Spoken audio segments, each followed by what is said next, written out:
o'zingiz yashayotgan quyosh tizimi haqidagi ma'lumotlarga qiziqasizmi?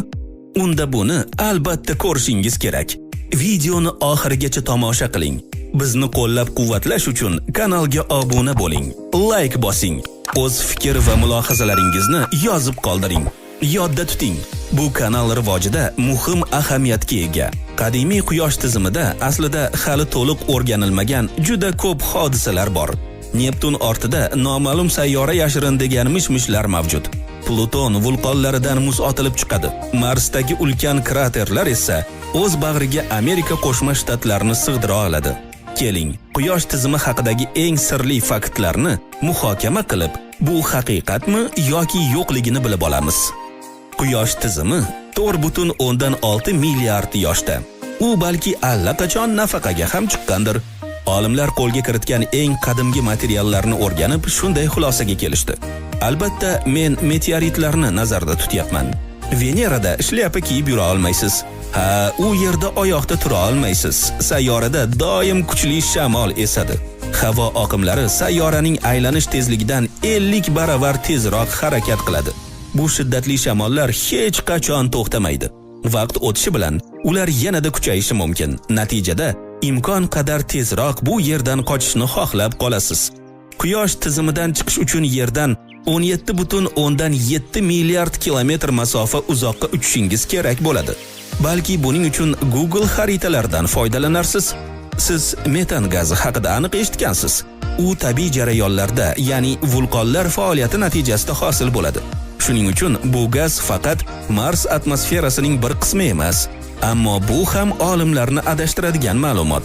Gap shundaki, Marsdagi metan miqdori o'sishda davom etmoqda. Insoniyatning eng kuchli olimlari ham bu qayerdan kelganini tushuna olmayapti. Hozircha. Ilgari Pluton sayyora bo'lganini eslasangiz kerak, lekin 2006-yilda bu unvonni yo'qotdi. Keyinchalik yana mitti sayyora sifatida tan olingan. O'tmishi shunaqa biroz chalkash, ammo bu samoviy jismning eng hayratlanarli tomoni shundaki, uning diametri Amerika Qo'shma Shtatlari kengligidan ham kamroq. O'zingiz baho bering. AQShning Maindan Kaliforniya shimoligacha bo'lgan uzunligi taxminan 4506 kilometrni tashkil qiladi. Plutonning diametri esa 2370 kilometr. Agar Pluton Qo'shma Shtatlar markaziga joylashtirilsa, Iowa, Kansas va Nebraskadan deyarli hech narsa qolmaydi. Unchalik yaxshi fikr emas. Keyingi qahramonimiz Uran. Uran yon tomoniga aylanadi. Astronomlar ushbu g'ayrioddiy vaziyat nima bilan bog'liqligi haqida bir fikrga kelishmagan. Balki o'tmishdagi kuchli to'qnashuvlar aybdordir, lekin bu shunchaki nazariya. Aytgancha, Uran yon tomoniga aylanadigan yagona sayyora. Quyosh aql bovar qilmaydigan darajada ulkan yulduz.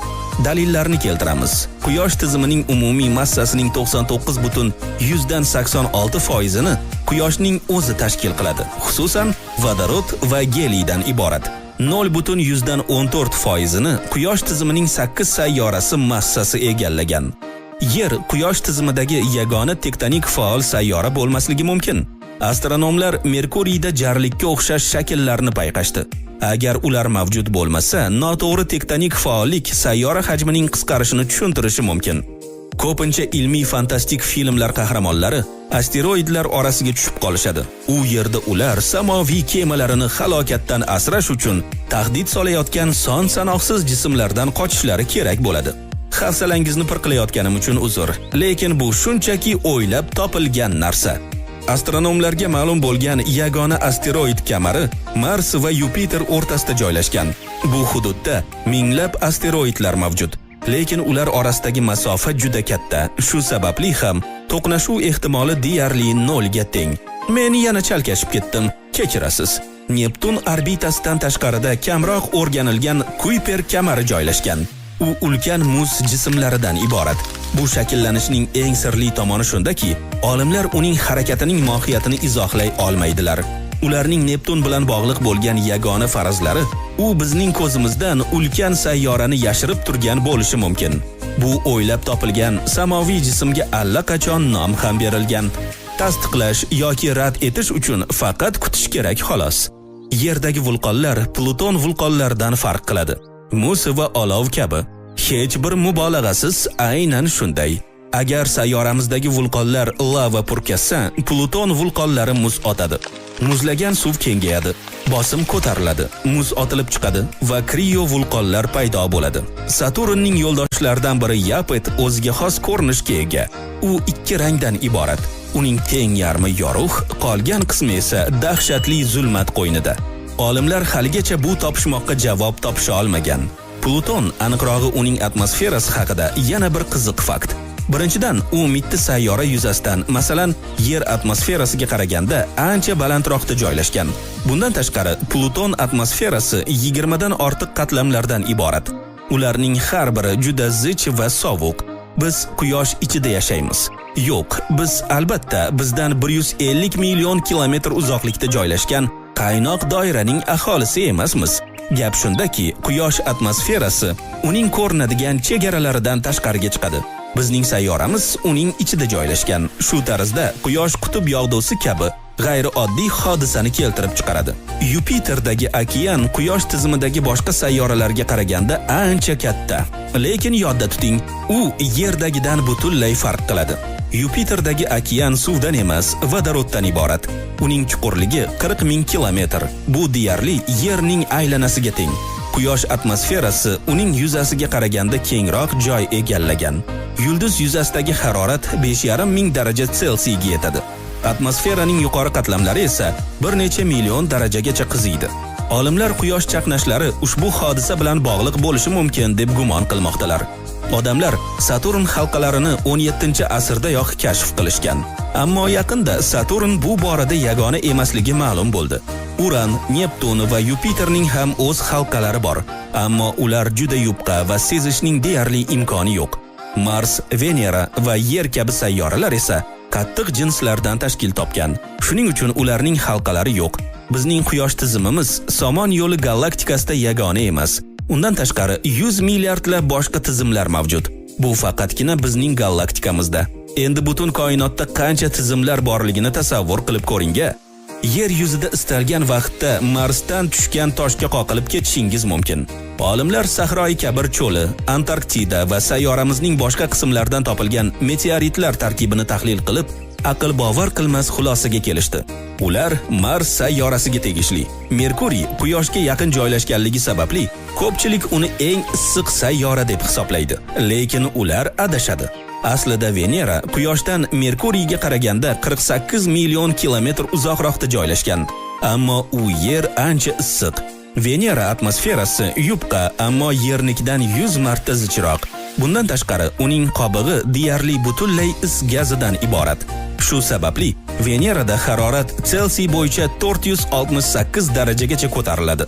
Qo'rg'oshinni eritish uchun yetarli deb o'ylayman. Merkuriydagi maksimal harorat esa atiga 427 darajani tashkil qiladi.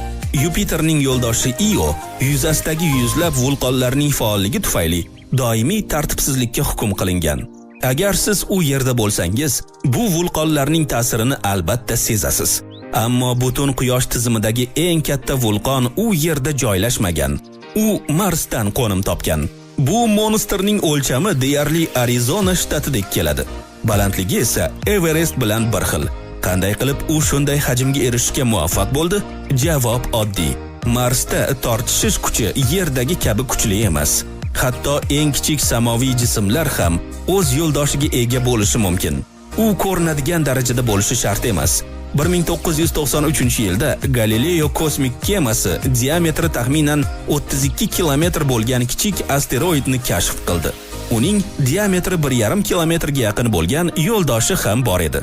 Shundan beri astronomlar Quyosh tizimidagi eng kichik sayyoralar atrofida aylanib yurgan jismlar massasini aniqlay boshladi. Marsdagi Mariner vodiysi AQShdagi Grand Canyondan 10 baravar katta. Olimlarni Marsning tektonik jihatdan faol sayyora emasligi hayratda qoldirdi. Yupiter yuzasida buyuk qizil nuqta deb nomlanuvchi hayratlanarli hudud mavjud. Astronomlar bunga sayyorada asrlar davomida davom etayotgan bo'ron sababchi ekanligini aniqladilar. Ammo 20 yil oldin olimlar hududning qisqara boshlaganini tushunishdi. Bugungi kunda bu avvalgidan 2 barobar kichik hajmga ega. Lekin dog' hali ham Yerdan 1,5 barobar katta. Siz Quyosh tizimi haqidagi boshqa qiziq faktlarni bilasizmi? Ularni sharhlarda yozib qoldiring.